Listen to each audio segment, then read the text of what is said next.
보이지 않는 것들. 평양. 바로 두 번째 전쟁이 있었다. 수곡성의 수복을 위해 몰려온 백제군의 원정군을 맞아 고구려군은 또 한 번 승리를 거두었다. 전장으로 향했던 고구려의 장수들은 저희들의 군주 앞에 무릎을 꿇으며 고개를 숙였다. 그들이 가져온 것은 통쾌한 승전보였다. 비록 적을 괴멸시켰다든가 하는 커다란 전공을 세운 바는 아니었으나 그것은 건국 이래 최전성기를 구가하는 백제에게서 아무 피해 없이 거두어낸 일방적인 승리의 승전보였다. 태왕폐하께 승리를 바치옵니다. 아니, 처음부터 승리는 폐하의 것이었사옵니다.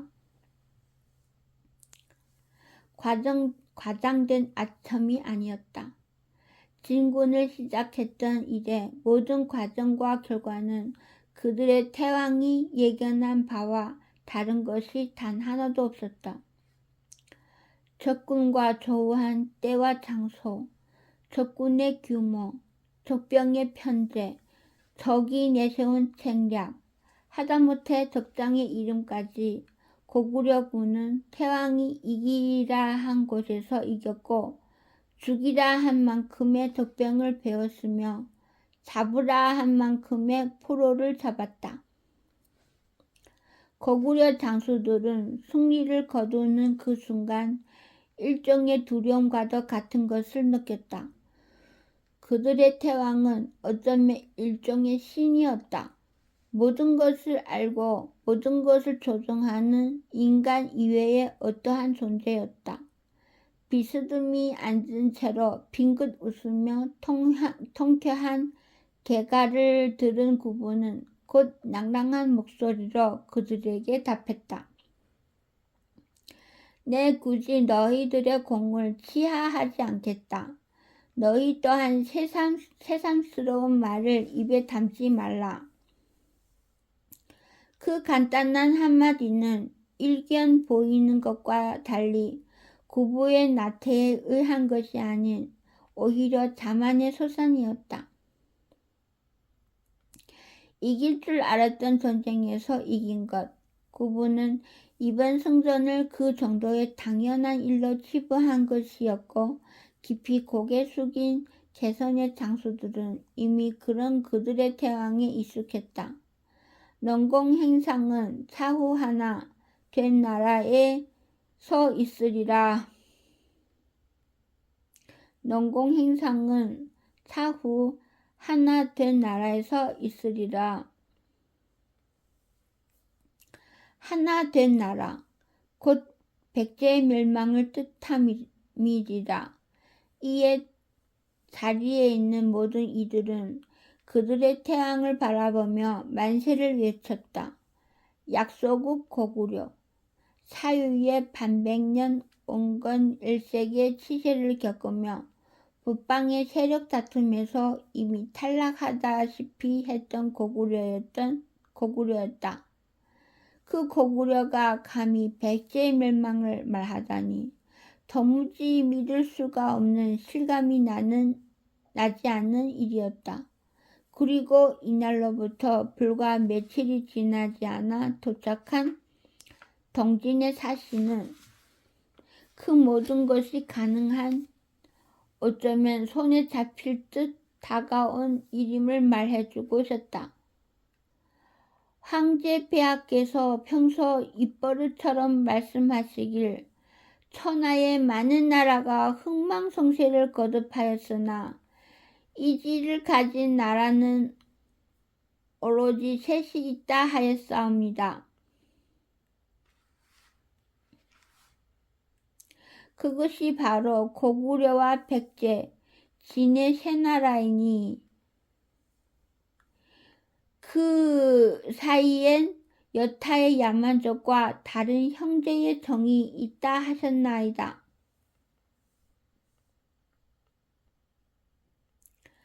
동진의 사신이 전해온 내용이었다. 턱을 비스듬히 괴고 건성으로 듣던 구부는 사신이 말이 끝나자 물었다. 진제께서 원하는 것이 고구려 백제 진상국의 동맹인가? 바람하지 않는 원이옵니다만 이번에는 다만 양국 간의 우호를 다지는 사이에. 그럼 되었다. 구부는 사신의 말을 자르며 자리에서 일어섰다. 내가 그대를 잘 환대했다고 전하게, 내가 진을 얼마나 좋아하는지도 잘 말하고, 무례와 무성의에 발끝날 만도 하였으나 동진에서 왔다는 사실은 나름 속이 깊은 자였는지 얼굴을 풀어 미소를 띠며 구부에게 깊이 고개를 숙였다. 그리 하겠나이다. 허나 폐하, 황제께서 보내신 선물은 받아주심이 어떠할는지요? 물론 받아야지. 내가 크게 기뻐했다고도 전해주게.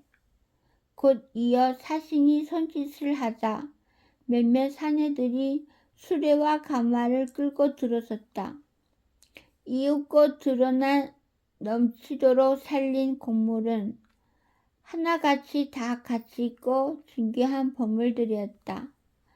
한인 선비들의 모습이 담긴 고개지의 그림, 독특한 필체로 한시를 써 내린 왕희지의 서판, 황실의 무늬로 빼곡한 순군, 관, 옥을 깎아 만든 용연 등 도무지 값을 따지기 힘든 보물들에 신하들은 탄성을 내었다. 하나하나가 단지 값이 비싼 보물이 아니었다. 식견이 있는 자들에게 더 가치 있는 한 문명의 정수들이었다. 환심을 사기 위한 곡물이라고는 하나 근간에 이토록 훌륭한 보물들이 오간 예는 없었다. 고구려의 여러 면신께 하사하시면 좋을 듯하여 정성껏 준비했나이다. 고구려 신하들의 입이 벌어지며 얼굴이 환해졌다. 다만 가만히 이를 지켜보던 구부는 무엇이 언짢은지 그다지 탐탁지 않은 얼굴로 신하들에게 턱짓을 했다. 대신들은 마음에 드는 것이 있으면 골라 갖도록 하라. 태왕의 명이 떨어지자 신하들은 가까스로 체면을 잃지 않는 선에서 서둘러 보물이 담긴 수레로 다가섰다. 하나씩 잡아든 신하들은 온 세상을 다 가진 듯한 표정이 되어 제각기 양손으로 보물을 끌어안았고 사신은 빙긋이 웃으며 구부를 향해 한 번 더 고개를 깊이 숙였다. 이리 좋아하시니 제 마음이 다 좋습니다. 그리고 폐하, 선물이 하나 더 있사옵니다. 무엇이지? 사람이옵니다.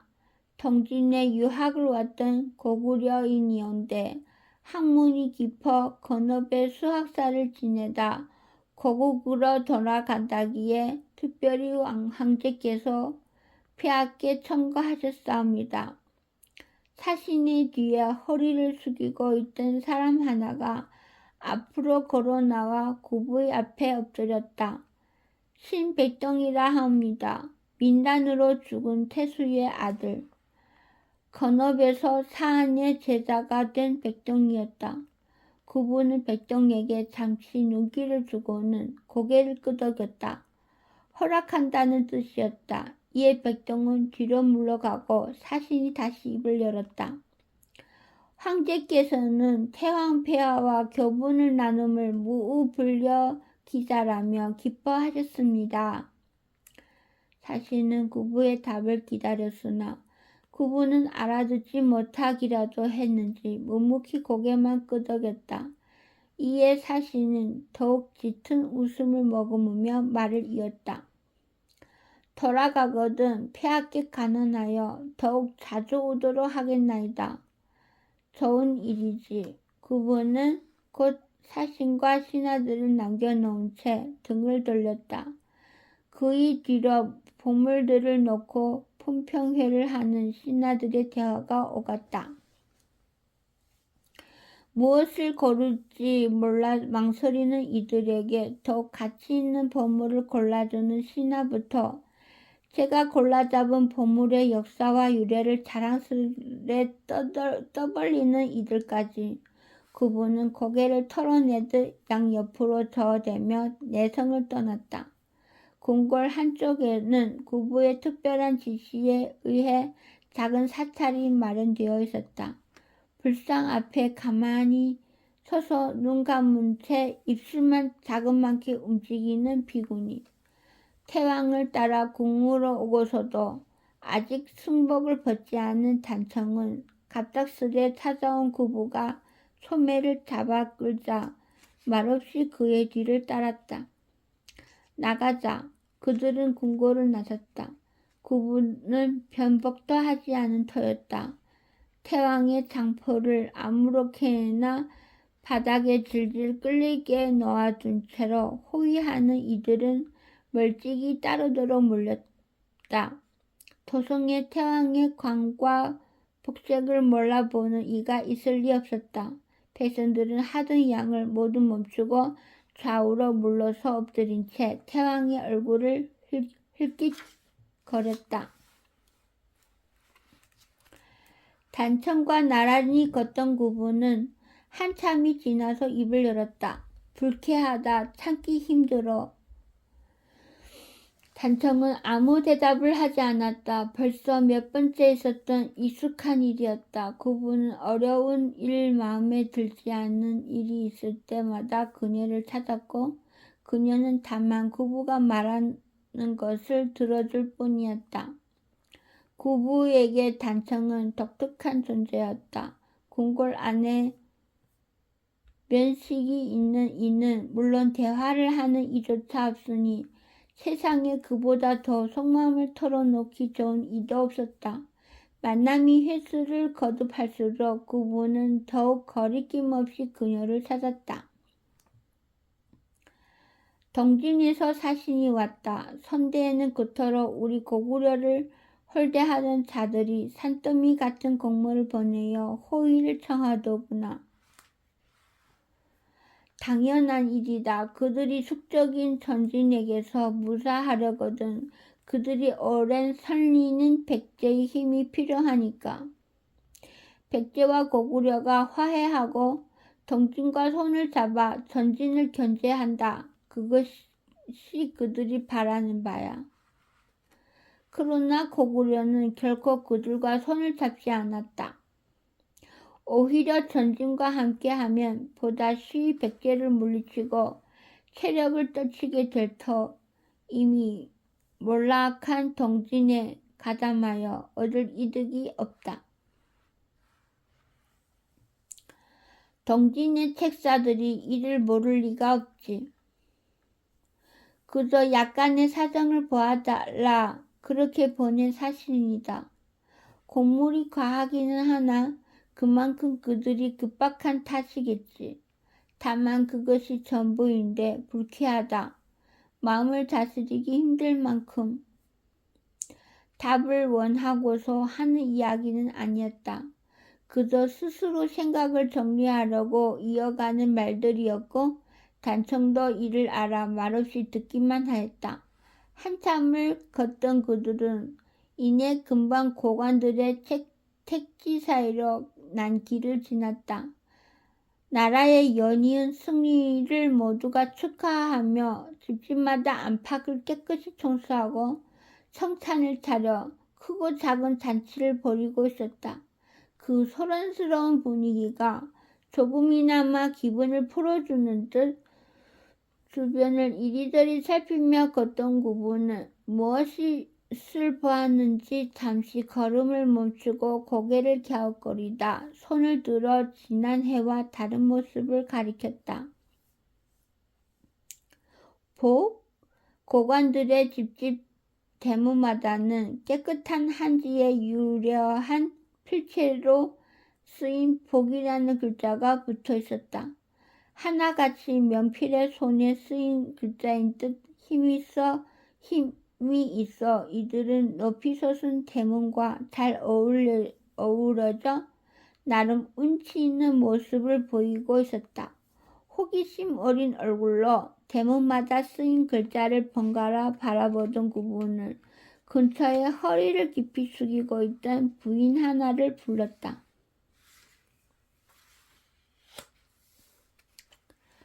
처음 보는 광경인데 모두가 저 글자를 붙여놓았구나. 혹 지난 초하루 명절에 붙인 것이냐? 그렇사옵니다. 폐하. 지난 명절에는 근방의 사람 모두가 저복이란 글자를 대문에 붙여 더욱 큰 복이 폐하와 백성 모두에게 찾아들기를 기원하였나이다. 고개를 갸웃거리며 그냥 지나치려던 구부는 문득 부인을 다시 불렀다. 혹 저것의 유래를 아는가? 예, 듣기로는 동진에서 유학하고 오신 대가께서 정월 초하루에 저렇게 대문에다 글자를 쳤었다 하옵니다. 대국의 풍취가 나기에 여러 고관대자께서 너도 나도 그를 따라 글자를 붙이시는 시니 언제부턴가 붙이지 않으면 모자란 집인 것 같아 저희 나리도 이름 있는 면필 한 분을 찾아 한 장 얻어왔다며 붙이라 하였사옵니다.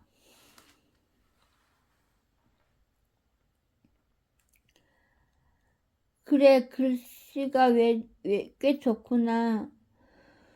뭔가를 골똘히 생각하며 이야기를 듣던 구부는 곧 고개를 끄덕이고 지나쳤다. 고관들의 택지를 지나 백성들의 민가와 장터가 나타나고 분주히 오가던 백성들은 태왕의 모습을 발견하고 멀찍이 물러서며 눈치를 보았다. 조금이라도 가까이서 엎드리려던 궐 근처의 인물들과는 다른 모습이었다. 오가는 사람이 사라지자 드러난 민가의 문에도 두세 집 건너 하나씩은 복이라는 글자가 붙여 있었다. 복이라. 저도 모르게 눈길을 그로 향했던 구부는 혼잣말을 중얼거리며 주막을 찾아 한 자리에 걸터 앉았다. 붐비던 백성들이 모두 한꺼풀 자리에서 일어나 흩어지고 쭈뼛거리며 조심스레 다가온 일부는 사내에게 곡주 한 병을 시킨 구부는 문득 그를 다시 불러 물었다. 혹 근방에 복조리를 파는 이가 있겠느냐? 사내는 머뭇거리며 망설이다 머리를 극적이며 답했다. 그것이 있었기는 하온데 찾아서 데려오면 되겠나이까?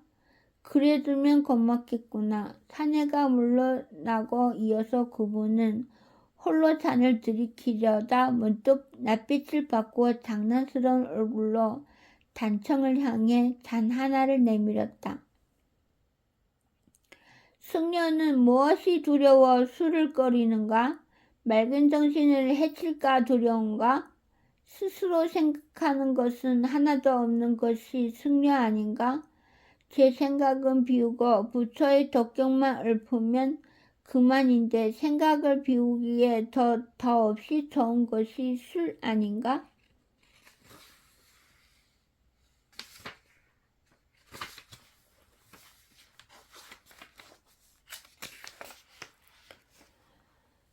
술은 옛 생각을 부르지요. 등진 속세를 더욱 그리게 될까 두려워 그렇습니다. 속세를 등지고 도망한 것이 아닌가? 약자는 세상의 무게를 견디지 못해서 강자는 공허함을 견디지 못해서 도망하는 것이 아니냔 말이다. 맞는 말씀입니다. 사실이지요. 잠시간의 침묵이 이어지며 가만 구부를 바라보던 단청은 이내 그리 대답하고는 제 앞에 놓인 잔을 받아 들이켰다. 그리고 옅은 미소를 띠며 찬찬히 말을 이었다. 남을 비난하여 마음을 푸는 것은 자연스러운 인간의 성정입니다. 부끄러워 마소서. 하하. 면구스러운 표정이 된 구부는 껄껄 웃으며 거듭두어 잔을 들이켰다. 진제가 교분을 청하며 무어 불려 기지라 했다더구나. 자기보다 못한 이와 못하지 않은다는 공자의 말이다. 내가 본인보다 좀 낫다고 생각한 모양이지. 단청은 슬며시 웃었다. 그 말을 따르자면 폐하께서는 진제와 교본을 맺으면 아니 되겠지요. 진제는 폐하보다 못한 셈이니. 그래, 그런 못된 말이 어디 있겠느냐. 사람과 사람이 사귀는데 서로를 가늠하고 재단하는 것이 우선이라니. 못한 놈이 나은 놈을 사귀려면 스스로를 꾸미고 선전하여 결국 나은 놈이 속아야만 둘 사이가 벗이 된다는 말이 아니겠느냐? 그렇지요. 한족이라는 놈들이 대부분 그러하다. 출세하는 길 그리하기 위해 처세하는 법, 그따위 아부가 삶의 전부인 자들이야. 공자의 유학이 바로 그것이지. 예법이란 게 무엇이더냐. 남을 섬겨라. 남에게 조아려라. 남의 눈치를 살펴라. 남. 제 스스로 생각이란 걸 하긴 할까? 벗에게 묻고 스승에게 묻고 예책에 묻고 무리를 짓고 무리에 기대고. 이야기를 듣던 어느 순간 단청에 고요하기만 하던 눈동자가 흔들리는 것을 구부는 발견하지 못하였다. 예지영, 화위귀라는 소리는 정말이지 걸작이다. 예라는 것이 애초에 남과 어울리는 법을 뜻하는데 남과 잘 어울려야 예를 다룰 수 있다니. 예를 잘 갖춰야 예를 갖출 수 있다. 하하, 정말 웃기는 놈들이야. 예를 얼마나 좋아하면 일해야 일할 수 있다. 잠을 자야 잠을 잘 수 있다. 하하, 그렇습니까? 그래, 사실 유학이란 학문하는 자들이 학문하지 않은 자들을 속이기 위해 만들어진 웃기는 함정 같은 것이다. 언제부턴가는 학문하는 자들 스스로 속아버렸지만.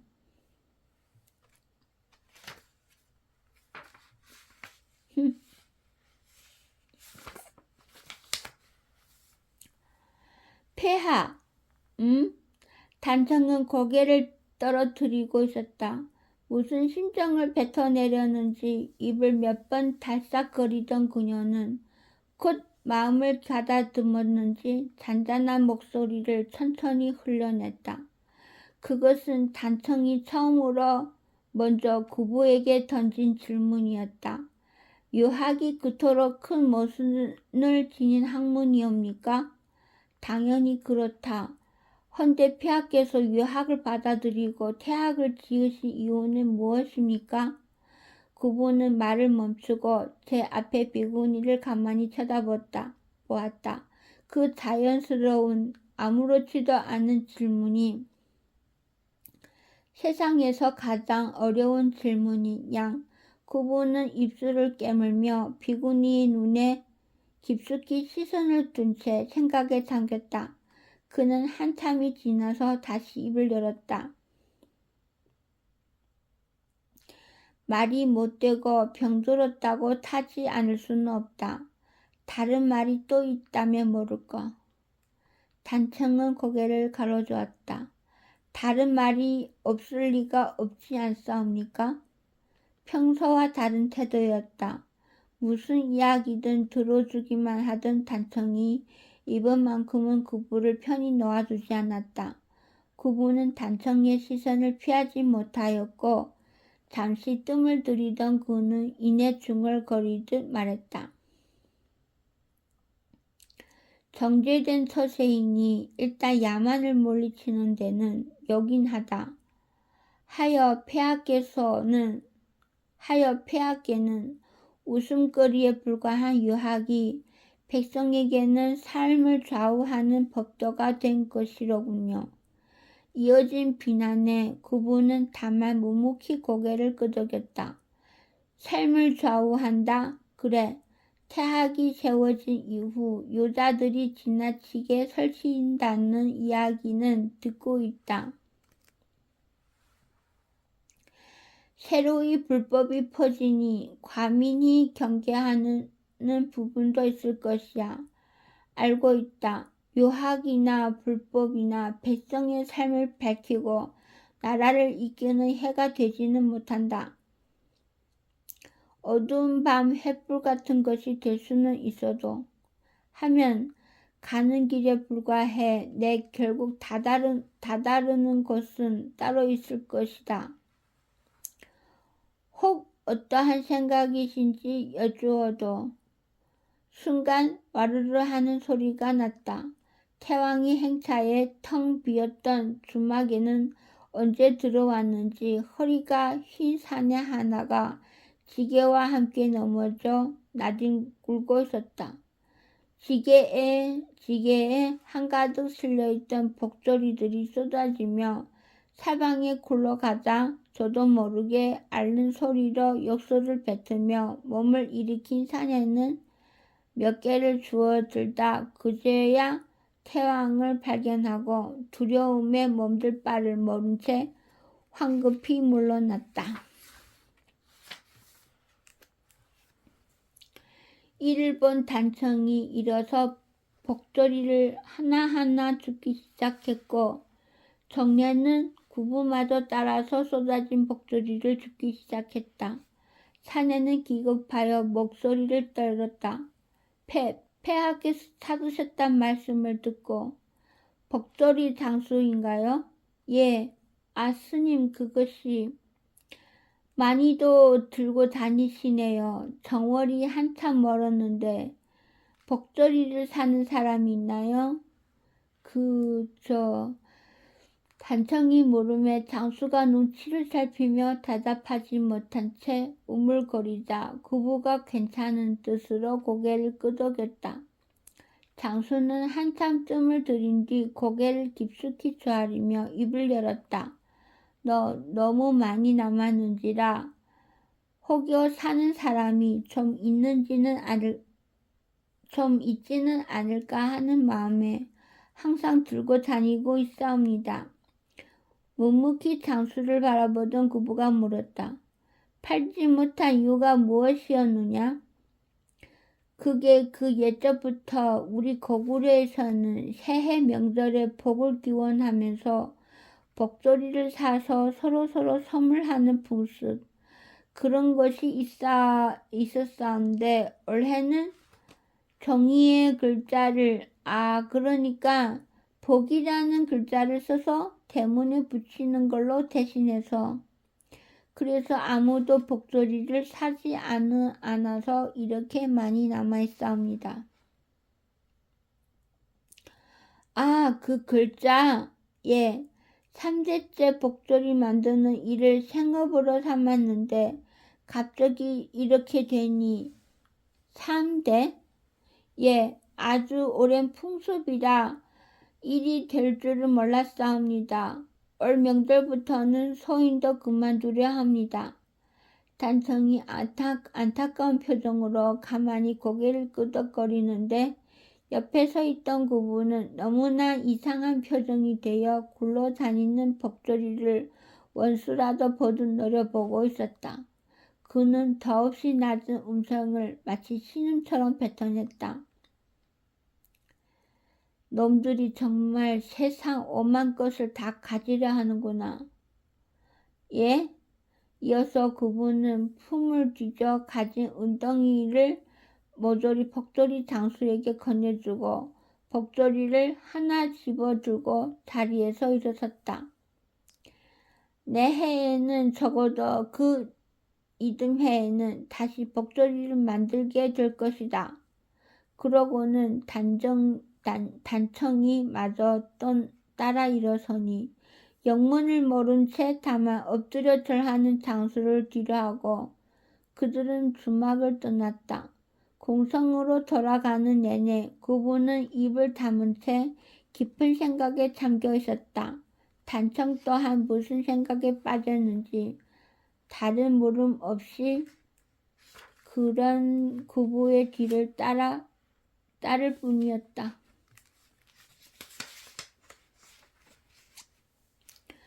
성문에 들어서고 헤어질 때가 되어서 구부는 짧은 말 한마디를 던졌다. 다음번에 말해주마. 예? 아까의 그 생각 말이다. 단청은 물끄러미 구부를 보았으나 구부는 등을 돌린 채 헐헐이 사라졌다.